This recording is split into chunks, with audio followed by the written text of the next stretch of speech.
the big economic thing, obviously, that's happened in the last year is this $787 billion stimulus package. How has it impacted, and has it accomplished what it's supposed to from your point of view? If it's a stimulus or not, I'm not sure, but I feel that it's given the general populace some small sense of security, or at least brought more calm to an uncalm, crazy situation, and that helps me. I mean, people are getting at least used to this. Not that it's good, but they're getting used to it, and that's over time. I think that would happen naturally, because I think this is the new normal. I don't think things are going to change either way, or certainly not for the better for a while. Is there anything you think should have been done that wasn't? I think, maybe some type of grant program or tax credit program for job creation? For small business. I think that the biggest issue is that all this money really went into the banking system or into government-related projects. What do we have to do with that, right? Yeah, a very small percentage went to, and most of that was through SBA loans. Right.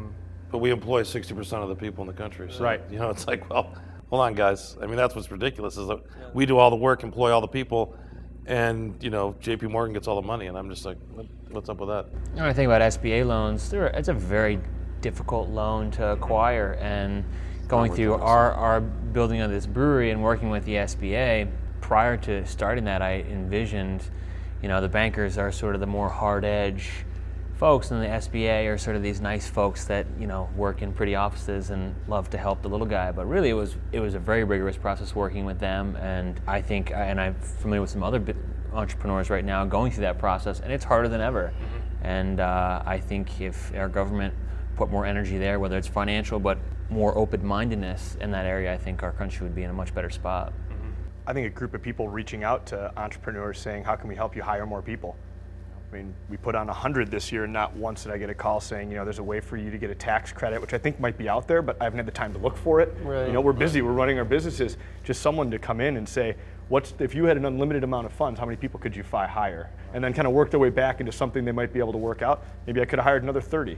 Do that amongst 10,000 businesses in the city, and you just created 30,000 jobs. I don't know how you operationalize that. It sounds much easier just to say than to do. But we'd figure that out. Yeah. I mean, that's what we're good at. I mean, I have almost 400 employees. I mean, I can add employees on a dime. Yep. It's just that I've got to find a way and a means to do finance it. exactly. Yeah, I mean, we can access to grow. credit, access to equity capital. Right. It's like unbelievably difficult. Yeah. I've never seen anything like it.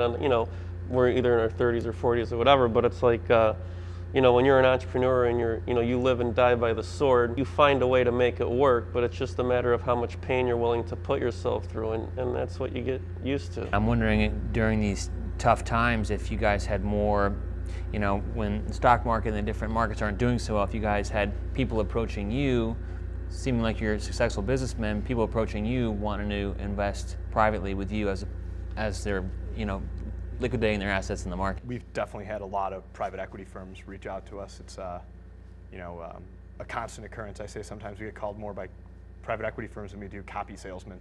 But a lot of times those monies come with so many strings.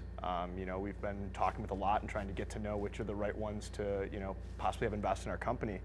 But that is at the same time be nice to also have the ability to look at bank financing and weigh the options against each other. And make them compete. Make them compete, not just know that eventually if I want to keep growing this business, if I want to cross the, get to the 400 head count where you're at, or keep adding people on, it's going to be very difficult to do and still maintain all the equity between my partner and I. It's going to be difficult to do that. That's one of the reasons why, it's the primary reason I wake up every day, right? And it's when you know the risks and the pain that you put yourself through when you started all, everybody, we all started these businesses, and it's like you work for nothing. Essentially, you work based on building this equity. Right. I mean, and I'll say it, I don't even get a salary. I don't take a salary from the company. I don't even submit my cell phone bill.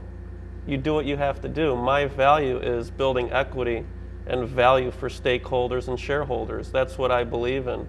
The day that you walk in and you own 5% of the company that you started, what compels you to go to work and try to build that value? It's a balance, so I hear what you're saying.